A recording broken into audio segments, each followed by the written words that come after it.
Bhagavad Gita, as it is ref.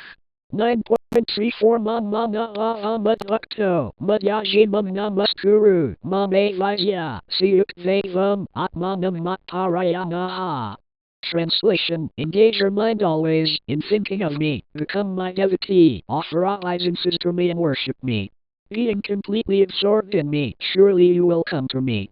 Purport: in this verse it is clearly indicated that Krishna consciousness is the only means of being delivered from the clutches of this contaminated material world.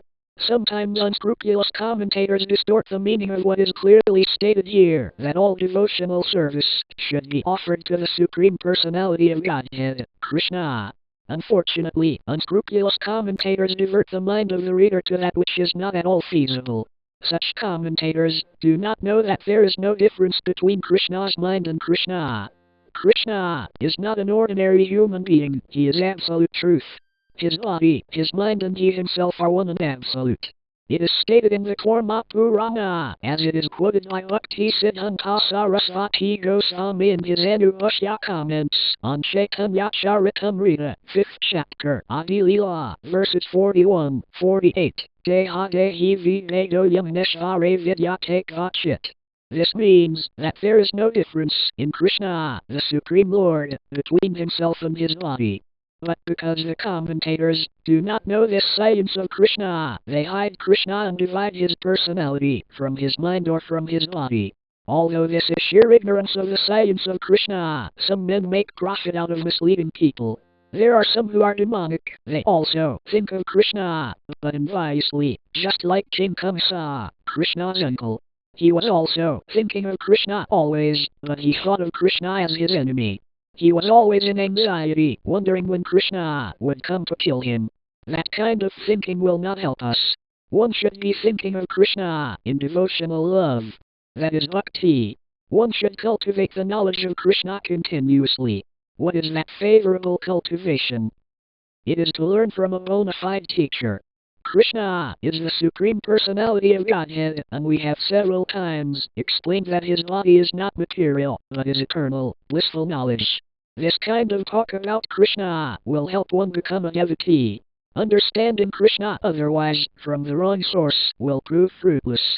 One should therefore engage his mind in the eternal form, the primal form of Krishna, with conviction in his heart that Krishna is the Supreme. He should engage himself in worship. There are hundreds of thousands of temples in India for the worship of Krishna, and devotional service is practiced there. When such practice is made, one has to offer obeisances to Krishna. One should lower his head before the deity and engage his mind, his body, his activities, everything. That will make one fully absorbed in Krishna without deviation. This will help one transfer to the Krishna Loka. One should not be deviated by unscrupulous commentators. One must engage in the 9 different processes of devotional service, beginning with hearing and chanting about Krishna. Pure devotional service is the highest achievement of human society. The 7th and 8th chapters of Bhagavad Gita have explained pure devotional service to the Lord, that is free from speculative knowledge, mystic yoga and fruitive activities. Those who are not purely sanctified may be attracted by different features of the Lord like the impersonal Brahma-Jyoti and localized Paramatma, but a pure devotee directly takes to the service of the Supreme Lord. There is a beautiful poem about Krishna, in which it is clearly stated that any person who is engaged in the worship of demigods is most unintelligent and cannot achieve at any time the supreme award of Krishna. The devotee, in the beginning, may sometimes fall from the standard, but still he should be considered superior to all other philosophers and yogis. One who always engages in Krishna consciousness should be understood to be a perfectly saintly person.